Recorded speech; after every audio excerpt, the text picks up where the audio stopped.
So I'm here to tell you that the rumors aren't true.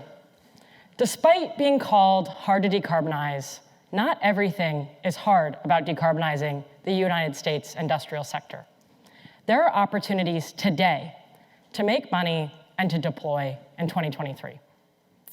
But before I start, I want to share the story of the first time I heard the rumors. I was considering a job with a steel processing company outside of Chicago, Illinois. And in a conversation with my potential boss, the chief operating officer, I asked him about the company's plans to decarbonize. And he responded with many of the same concerns and assumptions that we've all heard before, that operational efficiency and energy efficiency are the only levers, and that other investments aren't core to the business or its value proposition. And maybe I was naive, but I had to think there was more than business as usual. And so I decided to join the Office of Technology Transitions with a team that had a shared vision for this transformation. And so over the last 6 months, the team and I have spent countless hours creating 3 reports that cover 8 industrial sectors. These sectors represent 14% of US emissions. And we've also looked at the potential role of 9 decarbonization levers. And we found that we're not on track to meet our goals for 2050 net zero. If you add up all of the commitments from the top players in these industries, it would only represent a 1% reduction in US emissions. And if you take the full potential of favorite technologies like energy efficiency, it would also only add up to a 1% reduction. And this is assuming that everything goes perfectly.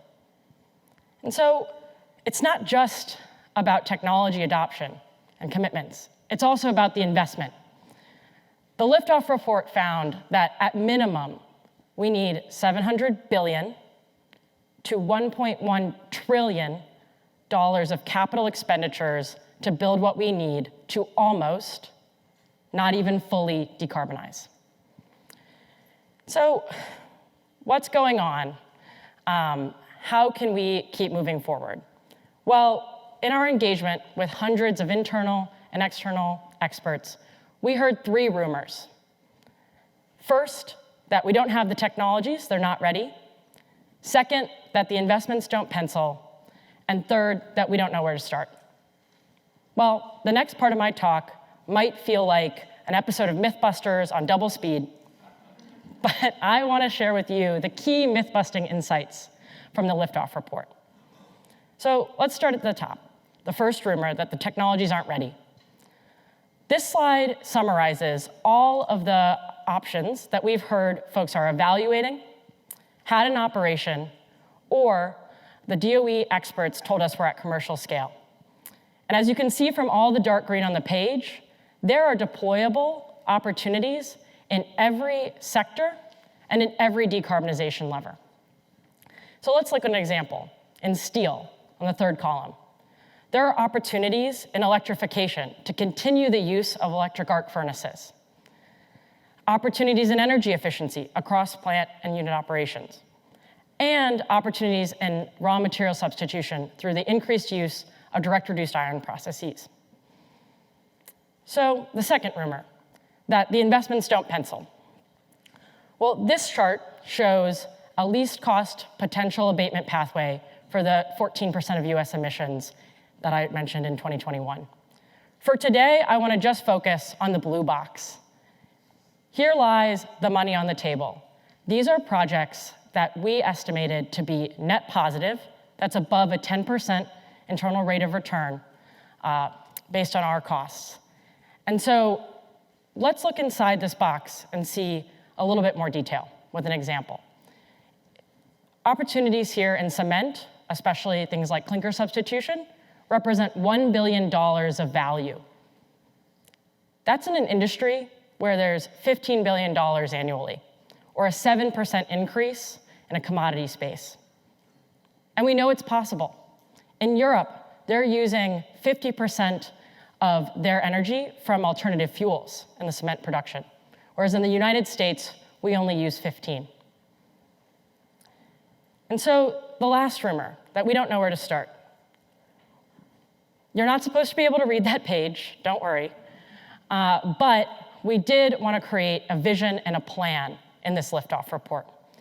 And so we created both a vision meant to motivate and inspire and highlight the leadership opportunities that industrial decarbonization can bring to every sector that we covered, as well as a pathway to commercial liftoff. And this pathway includes technologies across the research, development, demonstration, and deployment continuum, associated actions and targets that would help these technologies lift off, and abatement potential of near-term opportunities. And we didn't forget about the opportunities for investment.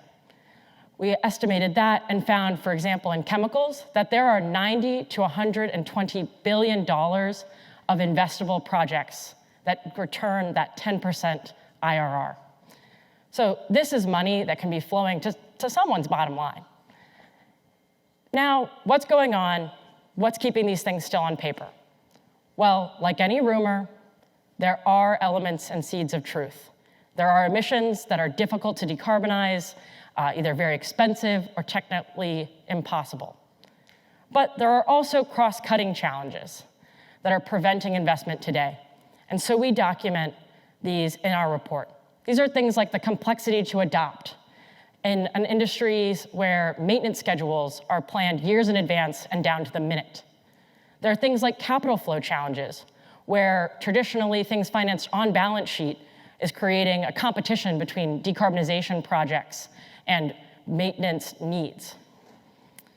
But you'll notice that none of these require a technology breakthrough. They require the creativity and innovation that we were asking of you at this conference, and many of you are thinking about already. So as we hear more and more about carbon border adjustment mechanisms and climate disasters around the world, it's easy to believe that this is only going to become more important and requirements more strict. And so that's why we created this Liftoff report, to start to catalyze that momentum. And we have the support that we need to get going today. It's things like the funding from the Bipartisan Infrastructure Law and the Inflation Reduction Act that we just heard how much they're changing the landscape of. It's things like the low carbon materials commitments and demand side commitments, and early private sector movers that are finding the ways that this works for their business. And that's what's really important, to create an industrial decarbonization opportunity that puts industry, your communities, and the United States in the driver's seat.